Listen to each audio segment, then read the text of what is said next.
अस्सलाम वालेकुम मेरे प्यारे भाई और बहनों। बच्चे को खाना खिलाने के लिए, बहलाने के लिए, अपने दिमाग के सुकून के लिए बच्चे को मोबाइल में कार्टून और वीडियोस दिखाना और पोयम सुनवाना, ये शरन कैसा है?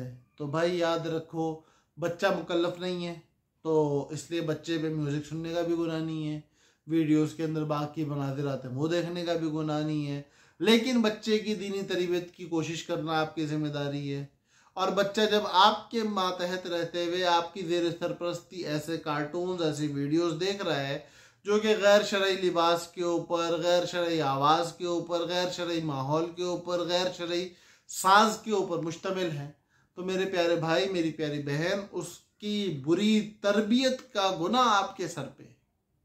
तो इस चीज़ के बारे में थोड़ा सा ख्याल कर लें कि हम अपने बच्चे की तरबियत और उसकी जो नरम मट्टी है उसके अंदर किस किस्म का पानी डाल रहे हैं।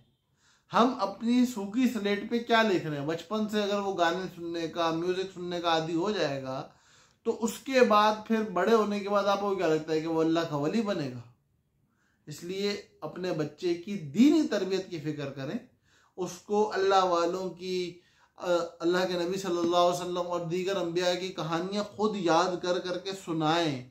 कुछ कहानियाँ ऐसी भी बन गई हैं जो कि नाजायज़ मनाजिर पे मुश्तमिल है, उनसे भी अपने बच्चे को दूर रखें।